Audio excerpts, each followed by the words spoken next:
Malin and Noah, you have both done just a beautiful, beautiful job here this morning, and you have brought us truly powerful interpretations of your Torah portion, which is this special portion that we read today because this Shabbat comes during Chol HaMoeid, the middle days of Sukkot.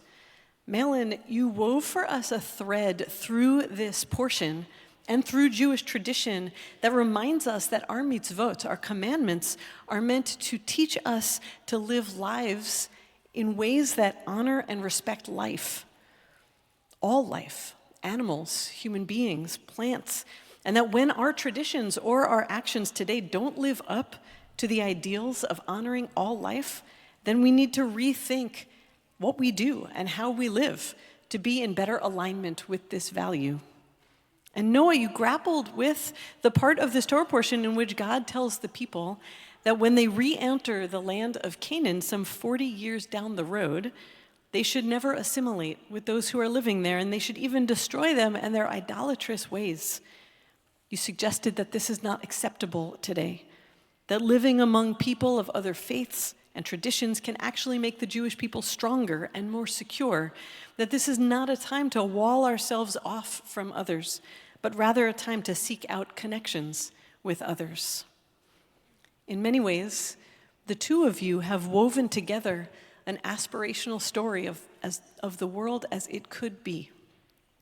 A world in which we measure our actions by whether or not they value and honor all life, in which different peoples are not enemies to one another, but are able to live in harmony together.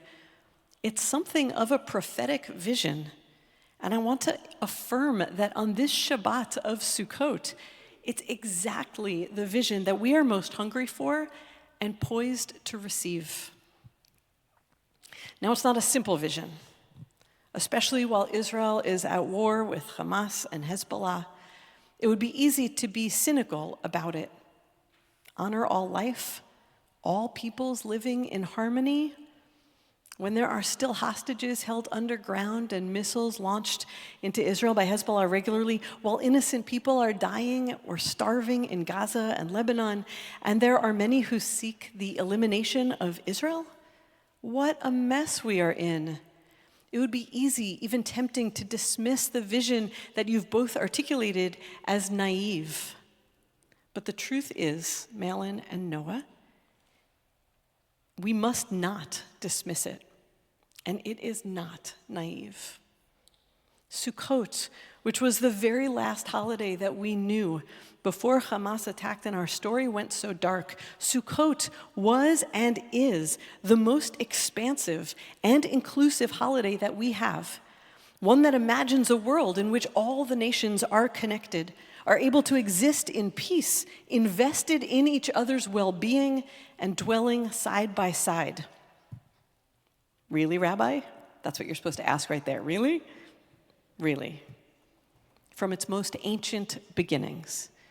In the Babylonian Talmud, Tractate Sukkah, we learn that on Sukkot, the Kohanim, the priests in the temple in Jerusalem, would make a sacrifice of bulls on each of the 7 days of the holiday.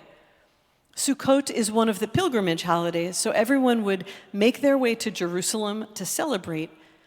And making sacrifices in the temple was a pretty typical ritual observance in temple times. What was not typical is that during Sukkot, the Kohanim sacrificed 70 bulls on the altar. That's in contrast to the one bull sacrificed on Rosh Hashanah. The number 70 here matters.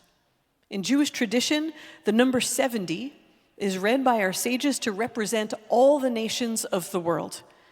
And so it came to be understood that the Kohanim were not just making these sacrifices on behalf of the Jewish people, as was most often their task, but rather they were sacrificing 70 bulls in order to pray for the welfare of all peoples, all nations.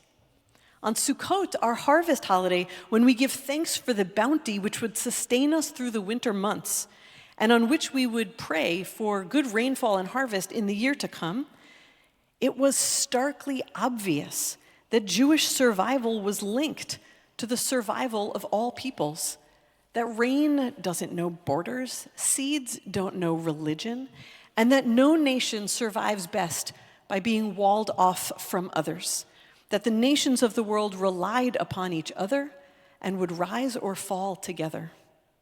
In Pesikta de Rav Kahana, a 3rd or 4th century midrash, we find, as Rabbi Ismar Shorsh teaches, the 70 bulls were indeed meant for the nations of the world that they too might dwell in peace. For peace, he says, is indivisible.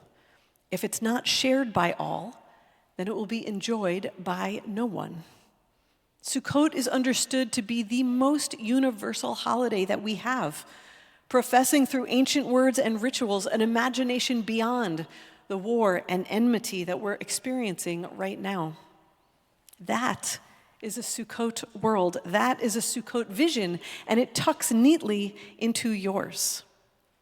That all life is sacred and worthy of being honored and cared for, and that all nations, all peoples must find a way to live together, for we are undeniably interdependent on one another, even if we don't seem to be living as if those truths are true right now. This vision is not new, though it is harder to hang on to as realistic these days. But we can even find its origins within this Torah portion itself. There's a moment in this parsha in which Moses is just at the end of his rope. The people have sinned by building the golden calf. Moses has just smashed the first set of the tablets that God gave him, and God is so fed up and angry with the people that God tells them just to journey forward alone.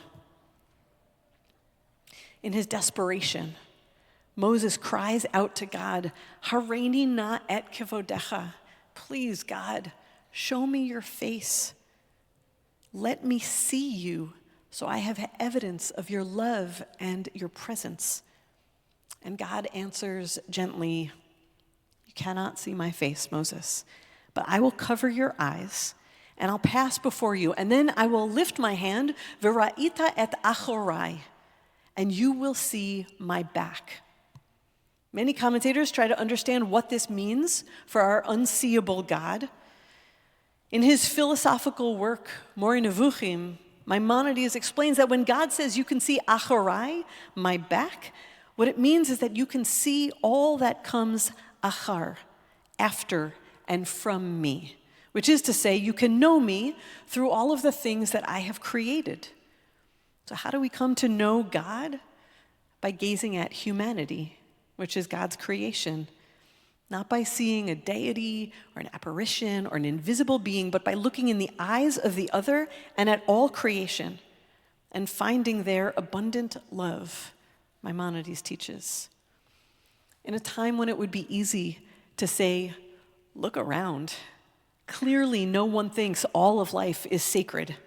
And clearly the nations of the world aren't living in peace and interdependence as much as they are tearing each other to shreds. You have dared to reach deep into Jewish tradition and demand that its truths be acknowledged here during Sukkot, just when these ideas are given a hearing. And wouldn't you know it, here we sit on the cusp of hope again. Just in these last couple of days, a new window has cracked open just the smallest bit for the chance to bring the hostages home, to end this war now, to move aid and food and medicine into Gaza, and to begin to dream up a new future for two peoples living side by side in safety and dignity, thriving and healing. It is undoubtedly a Sukkot moment, and your vision is banging down the door. Last night, Liat Atzili, a woman who was taken from kibbutz Nir Oz on October 7th and held hostage for 54 days, spoke here at CBE. Her husband was killed that day. Her community was destroyed.